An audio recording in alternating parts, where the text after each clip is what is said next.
Yesterday, I was just chilling on Discord like usual, looking for some cool Valorant tricks, and then suddenly this insane jet super boost caught my eye. Just look at how high Flick God OV is flying, that's insane, dude. And the best part, at the time of this recording, this super boost is still in the game. And here's how to do it. First, you want to go to this corner with Deadlock, then aim at the right of that line over there, and throw your barrier. I would recommend to test this lineup a few times in a custom game, because it's actually pretty hard to pull off. But with some practice, you can do it consistently, and now let your teammate Jet do an updraft, let her float down a little bit, and then dash into the boxes. The Jet player will fly very high in the sky. From there, she can almost see the whole map of Pearl, and this is just an insane boost. Also, one thing about this trick, Jet super boosts are always a little bit of a gray area. I'm actually not sure if you can get banned if you use them for bug abuse, so I want to give a small warning, be careful with using this one in competitive games. Anyway, pretty long intro, but pretty cool trick. Welcome to another episode of the Valorant tips and tricks sent by you series. In this series, I show tons of cool Valorant tricks that you guys send to me, and every episode I'm giving away a battle pass, so if you know any cool tricks, don't forget to submit your tricks in the MrLowlander Discord server, and you might be next week's winner. Tons of very cool tips and tricks are coming in this episode, but before I dive into all of them, I first want to give a different type of Valorant tip, and it's all about the way how you can get the edge over your enemies during your competitive games. What? That sounds unfair, right? But yes, it's actually possible, and all thanks to the sponsor of this video, Valorant Tracker. And here's how. If you download Valorant Tracker and hop into a competitive game, you can see all the stats of your teammates,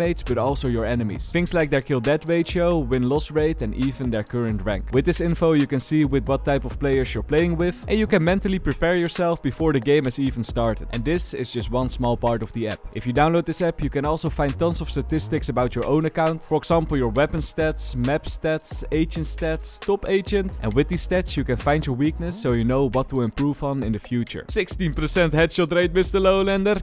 Not very good. I guess I need to work more on my aim. Anyway, Valorant Tracker has way more to offer, like an in-game overlay, detailed match history and guides. So what I would say, try it out yourself with the link in the description. It's also completely free, so why not try it out today, my friends? And now let's dive into the tricks. Let's start with an interesting wallbang mechanic. If you're making some shots through the wall, usually you're not really able to tell if you hit an enemy on the other side. Well, in theory at least, because if we zoom in, slow this clip down, and you look very carefully, if you hit an enemy through a wall, you might be able to see a little particle flying. On top of that, if you shoot through thin walls with a gun that has a suppressor, it sounds also a little bit different. Because of these two reasons, Cheese Apprentice knew that there was an enemy behind this wall over here, and that's how we got the kill.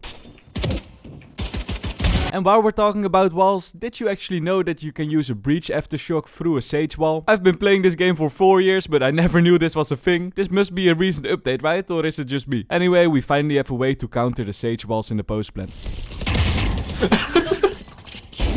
And the best part, the aftershock also goes off even though the wall gets destroyed.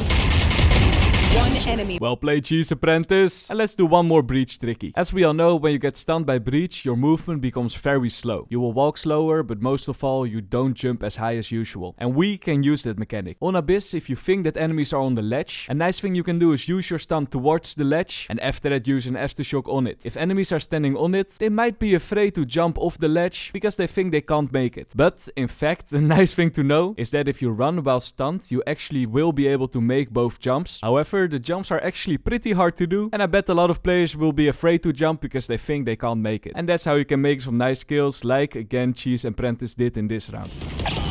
Okay. You just don't One enemy. Also, Cheese Apprentice, you won this video's battle pass. Congrats, my friend. And now let's move on with another tip about jumping. You know there's rounds where you need to retake A on ascent. You know that enemies are in hell. But whatever you do, if you want to get to hell, you need to jump down and the enemies will hear that. Even if you use the box on the left, if you walk off it, you will make a little sound. Not good if you want to be sneaky peeky. But luckily for you, there's actually a method that you can use that doesn't make sound all the way through. It's a little bit complicated, but here's how it goes. Go all the way to the end of the boxes and stand with your back to it. Look a little bit down and then hold A and S while you're crouching. When you do this, you will slowly go down and you just simply let yourself fall on the boxes. You definitely want to practice this mechanic a few times in a custom game, but if you manage to pull it off, this is what the enemies will hear.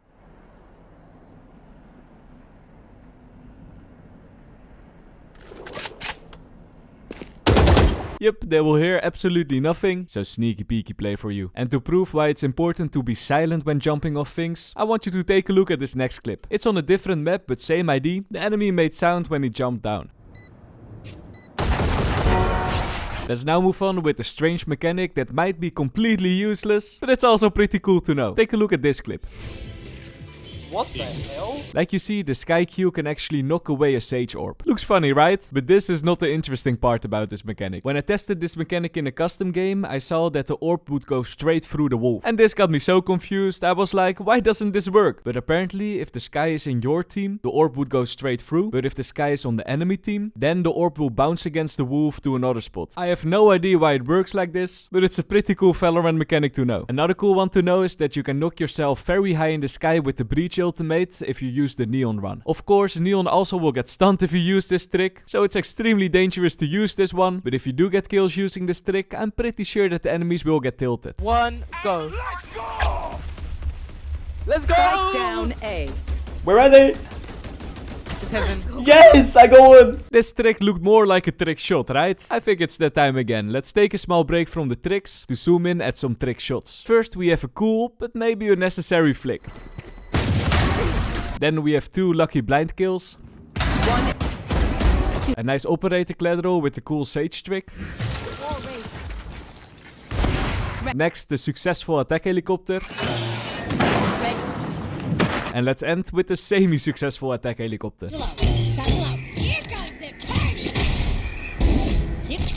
Hey, at least you got a kill. Back to the tricks. As you probably have noticed by now, if you try to ping on the minimap, you won't be able to see your ping through smokes anymore. Oh man, I'm gonna miss this feature. This was in the game since the beta. Perfect for playing post plans, but now we need to be a little more creative. Because there are actually still a few ways how you can mark the spike anyway. The first one is the simplest. If you think the enemy is gonna smoke the spike, all you gotta do is look at the spike and press set before the smoke is appearing. When you do this, you have a marker on the spike for exactly 7 seconds. It's not a lot, but it's something, right? You could always try to press set on the marker again. Alternatively, you could also mark the spike by throwing an ability on it or behind it. For example, the Vice Vines. Now when you go off the side and the enemy smokes it off, you just hope that they don't spot your ability and you can shoot on the marker to get easy peasy wallbangs anyway. Let's now move on with a very nice Cypher setup. The only thing you gotta do is push A short when the barriers are going down on Haven, then place your cam on that wall over there and quickly throw your cage on this satellite. If you do this fast, you'll be able to place this setup before the enemies are pushing, and now you can chill in the corner, watch your cam, wait till the enemies push, and when they do, activate your cage for a nice one-way. The reason why this setup works is that when the enemies push A short, they usually don't check the left side, because there's no way that an enemy could be there at the start of the round, and that's how you can get some sneaky kills.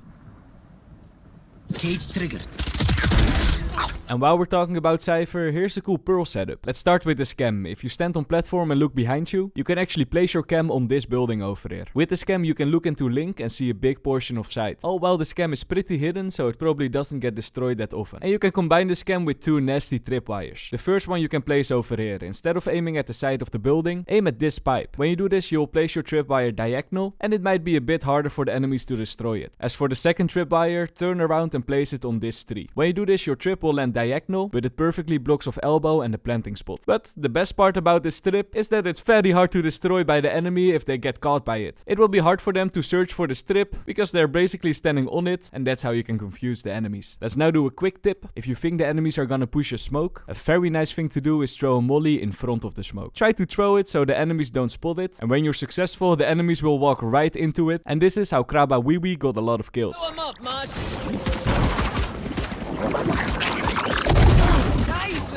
Let's move on now and go to a different map, Split. You know that on Split almost everybody is planting the spike over here, right? It's a safe planting spot, but it might be a bit hard to hold. Well, my friends, if you plant the spike over here, there's a cool tricky that you can use, and that's with Sage. What you gotta do is place your wall like this. Looks like a simple wall, right? It blocks off the spike, but the reason why I put this in this video is because it has multiple purposes. Purpose 1, it blocks off the spike, easy peasy. Purpose 2, the enemy can't walk through elbow anymore unless they destroy multiple segments. This is pretty useful because it brings us to purpose 3. If an enemy decides not to destroy the wall segments, what you can do is jump off the wall while the enemy is walking around the pillar, and then you can basically lurk behind the enemy and get them from behind. This is a trick that player Indo 10 used in this round, and just look how a sneaky kill he got.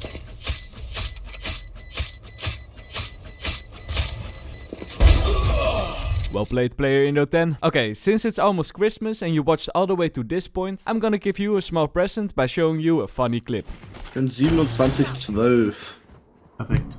Yeah, Tippy, don't use your satchels too close to the ledge. But anyway, if you want to give this channel a present, I would really appreciate it if you hit that subscribe button. It really helps with the algorithm, so thank you so much for that. This was the last tricky. Big shout out to everyone who submitted in something. I hope you learned something new, and I see you guys in the next one. Bye bye.